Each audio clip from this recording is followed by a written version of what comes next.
So let's start with chapter 17, performance appraisal. अब basically क्या होता है परफॉर्मेंस अप्रेजल में? जैसे आप लोगों को याद होगा जब आप लोग स्कूल में पढ़ते थे ना तो वहाँ पर होती थी पीटीएम। पीटीएम्स क्या होती हैं? पेरेंट टीचर मीटिंग्स होती हैं।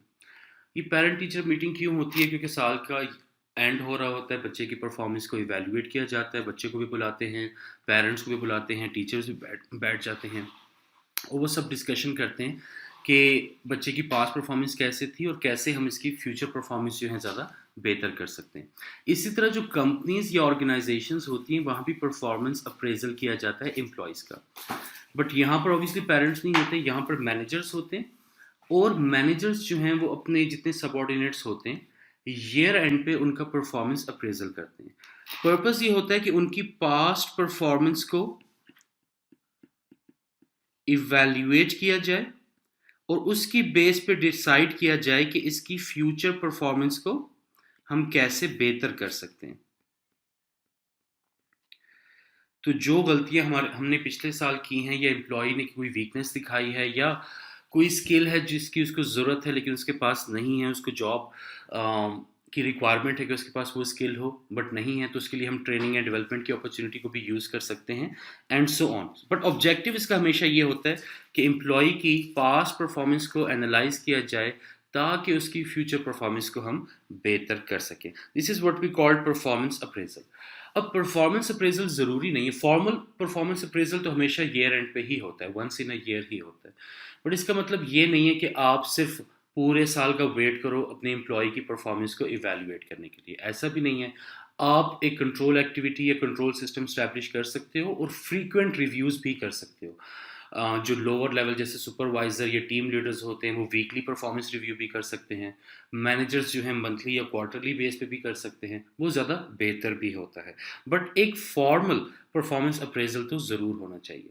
फिर इसी के बेस पे अक्सर ऑर्गेनाइजेशन में रिवॉर्ड एंड पनिशमेंट सिस्टम्स भी होते हैं। जिन एम्प्लॉय की पिछले पूरे साल में परफॉर्मेंस अच्छी होती है उनको हम कोशिश करते हैं कि प्रमोशन दी जाए फॉर एग्जांपल, या उनकी जॉब इनलार्जमेंट की जाए या जॉब इनरिचमेंट की जाए फॉर एग्जांपल, उनको डिफरेंट रोल्स दिए जाएं या उनकी फर्दर करियर डेवलपमेंट की जाए। तो इस तरह के डिफरेंट रिवॉर्ड्स एंड पनिशमेंट के मैकेनिज्म्स होते हैं जिनको यूज़ करके उनको कॉम्पनसेट भी किया जाता है और उनको पनिश भी किया जाता है। So this is all about the performance. इसके बाद नेक्स्ट है परफॉर्मेंस मैनेजमेंट। अब परफॉर्मेंस मैनेजमेंट का बेसिकली क्या मतलब है?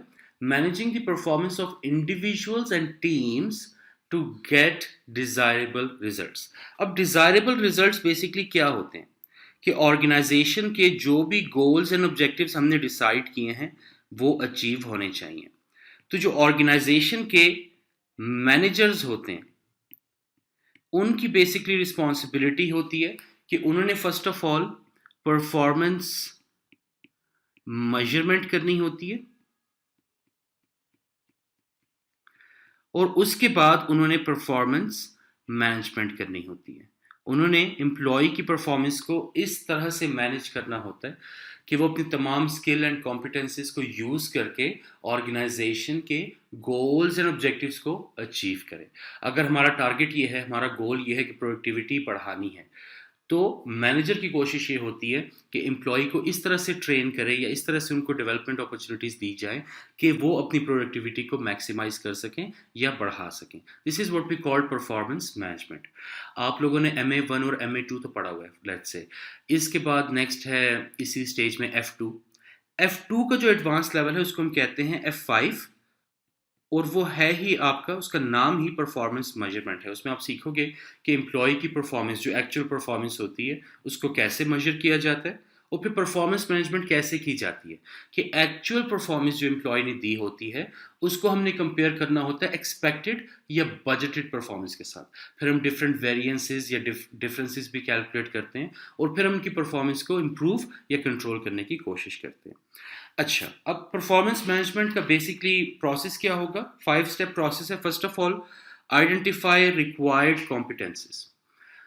ऑर्गेनाइजेशन में एम्प्लॉय जो भी जॉब रोल या किसी भी पोजीशन पे काम कर रहा है उस पोजीशन की कुछ रिक्वायर्ड कॉम्पिटेंसीज या स्किल्स होंगी। तो फर्स्ट ऑफ ऑल हमने तो उनको आइडेंटिफाई करना है। बेसिकली यहाँ पर हम क्या आइडेंटिफाई कर रहे हैं? एक्सपेक्टेशंस। कि अगर इस पोजीशन पे एम्प्लॉय ने काम करना है तो उसके पास ये स्किल्स होने चाहिए, ये क्वालिफिकेशन होनी चाहिए, ये एक्सपीरियंसेस होने चाहिए एंड सो ऑन। जब हम वो कॉम्पिटेंसीज आइडेंटिफाई कर लेते हैं, द नेक्स्ट स्टेप है एक्सपेक्टेड परफॉर्मेंस क्राइटेरिया। जो हमारी एक्सपेक्टेशंस होती हैं ना, इनको हम करते हैं क्वांटिफाई, हम इनको नंबर्स में कन्वर्ट करते हैं। जैसे फॉर एग्जांपल प्रोडक्शन डिपार्टमेंट है, तो वहाँ हम एम्प्लॉय को बता देंगे कि हर एम्प्लॉय ने पूरे हफ्ते में एटलीस्ट 500 यूनिट्स बनाने हैं। तो आपने क्या किया, अपनी एक्सपेक्टेशंस को क्वांटिफाई कर दिया। ये एक आपका परफॉर्मेंस क्राइटेरिया सेट हो गया। और सिर्फ सेट नहीं करना, उससे एम्प्लॉय को कम्युनिकेट भी करना है, ताकि हर एम्प्लॉय को पता हो कि वो इस तरह से काम करे कि उसने एक हफ्ते में 500 यूनिट्स बना के देने। इसके बाद third, identify areas of development. अब जब एम्प्लॉय अपनी एक्चुअल परफॉर्मेंस दे देगा पूरे हफ्ते की, आपने क्राइटेरिया सेट किया था कि 500 यूनिट्स हमने बनाने हैं एक हफ्ते में। अब आप देखोगे कि एक्चुअल में एक हफ्ता जब खत्म हो गया तो एम्प्लॉय ने कितने यूनिट्स बनाए। फिर आप कंपैरिजन करते हो, this is what control activity, performance management. फिर आप कंपैरिजन करते हो कितने यूनिट्स बनाने थे और एक्चुअल में कितने बनाए। इसके बाद you will try to identify the areas of development या एरियाज ऑफ वीकनेस। फिर आप देखते हो कि अगर रिजल्ट्स जो हैं वो पहले से बेहतर हुए हैं तो क्यों हुए, अगर एक्चुअल रिजल्ट्स जो हैं वो एक्सपेक्टेड से कम हैं तो क्यों हैं, क्या वीकनेसेस थी, क्या एम्प्लॉय कोई स्किल लैक कर रहा है, उसको फर्दर ट्रेनिंग की ज़रूरत है या उसको किसी किस्म की डेवलपमेंट की ज़रूरत है, वो आप आइडेंटिफाई करते हो। इसके बाद परफॉर्मेंस मैनेजमेंट सजेस्ट करता है कि आपने फ्रीक्वेंट रिव्यूज़ करने हैं। वीकली हो सकते हैं, मंथली हो सकते हैं, क्वार्टरली हो सकते हैं, और फाइनल रिव्यू तो करना ही करना है। फाइनल रिव्यू का क्या मतलब है? फाइनल रिव्यू को हम बेसिकली कहते हैं फॉर्मल लैंग्वेज में परफॉर्मेंस अप्रेजल, जो वंस इन अ ईयर होता है at the end of the year. But it doesn't mean कि आप सिर्फ फाइनल रिव्यू ही करें ऑर्गेनाइजेशन में, आपने फ्रीक्वेंट रिव्यूज भी करने होते हैं। अब आते हैं परफॉर्मेंस अप्रेजल की तरफ, जो हमारा की टॉपिक है इस चैप्टर में, जो साल में एक दफ़ा ईयर एंड पे परफॉर्म किया जाता है। अब परफॉर्मेंस अप्रेजल बेसिकली उसके तीन किस्म के एजेंडा हो सकते हैं basically. First of all, reward review. Performance appraisal साल के एंड पे मैनेजर जो है वो एम्प्लॉय को बुलाता है, उससे बताता है कि ये साल के स्टार्ट में हमने आपको टारगेट्स दिए थे, ये आपकी एक्चुअल परफॉर्मेंस है, और आपकी एक्चुअल परफॉर्मेंस को लेके ये मेरी असेसमेंट है। फिर उसके बाद एम्प्लॉय को मौका दिया जाता है कि वो अपनी क्लैरिफिकेशन दे। अगर वो अंडर परफॉर्मेंस रही है उसकी, तो उसके रीजंस बताए, जस्टिफाई करे उसको, और उसके बाद फिर रिवॉर्ड एंड पनिशमेंट सिस्टम उसके मुताबिक उसको दिया जाता है। अगर वो वाकई अंडर परफॉर्मेंस है और जेन्युइन रीज़न है उसके अंडर परफॉर्मेंस के, तो उसे ट्रेनिंग पे भेज दिया जाता है फॉर एग्जांपल, या उसको कोई और रिवॉर्ड दिया जाता है, या उसको पनिश किया जाता है एंड सो ऑन। इसके बाद सेकंड है परफॉर्मेंस रिव्यू। परफॉर्मेंस अप्रेजल सिर्फ इसलिए नहीं किया जाता कि आप उसको रिवॉर्ड या पनिश करो, बल्कि इसलिए भी किया जाता है so that you can identify कि एम्प्लॉय का स्किल सेट क्या है, उसका एक्सपीरियंस लेवल क्या है, जो एक पोजीशन की एक्सपेक्टेशंस है एम्प्लॉय उसको फुलफिल करता है या नहीं। अगर वो कोई स्किल लैक कर रहा है जो उसकी जॉब परफॉर्म करने में ज़रूरी है, तो फिर हमें उसे ट्रेनिंग एंड डेवलपमेंट अपॉर्चुनिटीज़ भी देनी होती हैं। तो ये परफॉर्मेंस रिव्यू सेकंड एजेंडा हो सकता है, ये मोटिव हो सकता है।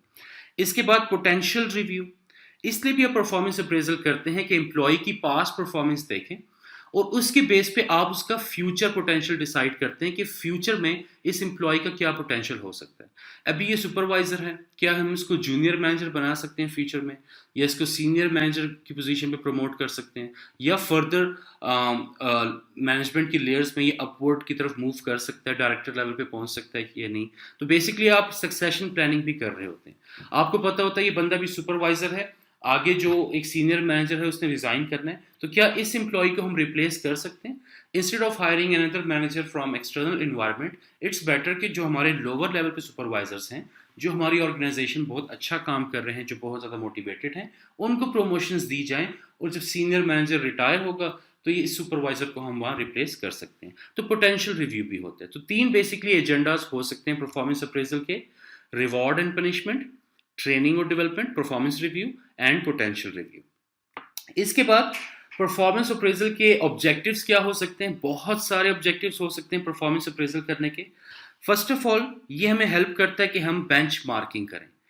बेंच मार्किंग का मतलब यह है कि साल के शुरू में हम टारगेट सेट करके एम्प्लॉय को बता देते हैं कि ये गोल्स एंड ऑब्जेक्टिव्स हैं और ये पूरे साल में आपने अचीव करने हैं। तो हम बेंच मार्किंग कर देते हैं, जिसको टारगेट सेटिंग भी कहते हैं। सेकंड, हमें अपॉर्चुनिटी मिलती है कि हम एम्प्लॉय की एक्चुअल परफॉर्मेंस को रिव्यू कर सकें, उसकी एक्चुअल परफॉर्मेंस को रिकॉर्ड करें थ्रू आउट द ईयर और फिर उसको रिव्यू करें। कंपैरिजंस, वही परफॉर्मेंस रिव्यू यहाँ पे आ जाता है कि उस हमने टारगेट्स क्या दिए थे, बेंचमार्क्स क्या दिए थे, एम्प्लॉय की एक्चुअल परफॉर्मेंस क्या है, अब उसको कंपेयर कर लेते हैं। ये भी एक अपॉर्चुनिटी हमें परफॉर्मेंस अप्रेजल में मिलती है। इसके बाद आइडेंटिफाई ट्रेनिंग एंड डेवलपमेंट। अगर उसका कोई स्किल सेट लैक है तो उसको हम ट्रेनिंग एंड डेवलपमेंट की अपॉर्चुनिटी दे सकते हैं ताकि वो खुद को इम्प्रूव करे और नेक्स्ट ईयर वो टारगेट्स को ज़्यादा एफिशिएंटली और इफेक्टिवली अचीव करे। आइडेंटिफाई पोटेंशियल फॉर प्रमोशंस, ये हम डिस्कस कर चुके हैं कि हम ये देखते हैं कि इस एम्प्लॉय में कितना पोटेंशियल है, क्या ये फ्यूचर में प्रमोट हो सकता है या नहीं। इसके बाद आइडेंटिफाई एरियाज ऑफ इम्प्रूवमेंट। हो सकता है एम्प्लॉय के पास सारे नेसेसरी स्किल्स हों लेकिन हमने जो टारगेट्स दिए हों वही हमने बड़े अनरियलिस्टिक किस्म के दिए हों। टारगेट्स तो रियलिस्टिक होने चाहिए, अचीवेबल या अटेनेबल होने चाहिए, बट लेट्स से जो हमने टारगेट दिए हैं वो इतने अनरियलिस्टिक दिए हैं कि उससे एम्प्लॉय डीमोटिवेट हो गया और उसने उन टारगेट्स को अचीव करने की कोशिश ही नहीं की। So there is an area of improvement कि अपने टारगेट्स को हम बेहतर कर सकते हैं, अपने इंटरनल कंट्रोल सिस्टम को हम बेहतर कर सकते हैं, जो वर्किंग एनवायरनमेंट है उसको हम बेहतर कर सकते हैं। तो ये सब कुछ आइडेंटिफाई होगा परफॉर्मेंस अप्रेजल करते वक्त। इसके बाद अंडरटेकिंग्स फॉर फ्यूचर परफॉर्मेंस, ये बहुत इंपॉर्टेंट है कि for example last year employee की परफॉर्मेंस अच्छी नहीं थी, वो अपने टारगेट्स को अचीव नहीं कर पाया। तो ड्यूरिंग द अप्रेजल हम उससे बातचीत करते हैं, उसको हम समझाते हैं कि आपकी परफॉर्मेंस अच्छी नहीं थी, कैसे अच्छी हो सकती है, और फिर हम उसे अंडरटेकिंग्स लेते हैं।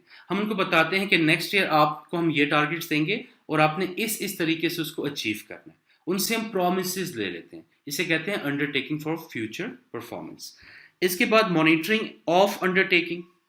फिर नेक्स्ट ईयर जो अश्योरेंसेस हमने एम्प्लॉय से ली होती हैं फिर हम देखते हैं कि वो उन प्रोमिसेस को कीप कर रहा है कि नहीं, वो इन परफॉर्मेंसेस को फुलफिल करने की कोशिश कर रहा है या नहीं। तो हमें एक अपॉर्चुनिटी मिल जाती है कि हम उन अंडरटेकिंग को मॉनिटर कर सकते हैं through out the next year. And improving communication, ये सबसे इंपॉर्टेंट चीज़ है कि ऑर्गेनाइजेशन में क्या होता है कि बड़ी ऑर्गेनाइजेशंस लेट्स से वहाँ पर हमेशा कम्युनिकेशन गैप्स होते हैं।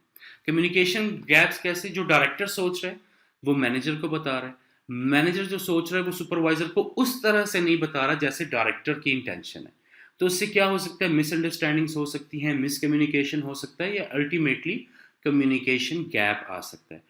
तो जब अप्रेजल होते हैं और एम्प्लॉय या सबऑर्डिनेट और सुपीरियर या मैनेजर ये एक ही टेबल पे आके जब डिस्कशन करते हैं, अपने प्रॉब्लम्स को डिस्कस करते हैं, मैनेजर अपनी एक्सपेक्टेशंस बताता है, एक्चुअल परफॉर्मेंस के बारे में बताता है और अपनी असेसमेंट बताता है, फिर एम्प्लॉय उसको जस्टिफाई करने की कोशिश करता है। तो दोनों एक ही टेबल पे जब बैठ के कम्युनिकेट करते हैं तो कम्युनिकेशन गैप जो है वो ख़त्म हो जाता है। दोनों जो हैं, सबऑर्डिनेट जो एम्प्लॉय होता है एंड द मैनेजर जो सुपीरियर होता है, दोनों ही एक पेज पे आ जाते हैं। सो कम्युनिकेशन बहुत ज़्यादा इम्प्रूव होता है। हम जो नेक्स्ट चैप्टर पढ़ेंगे इफेक्टिव कम्युनिकेशन का, वहाँ भी हम देखेंगे कि कम्युनिकेशन में क्या गैप्स आ सकते हैं, किन रीजंस की वजह से डिस्टॉर्शंस आ सकती हैं और उनको हम कैसे एलिमिनेट कर सकते हैं।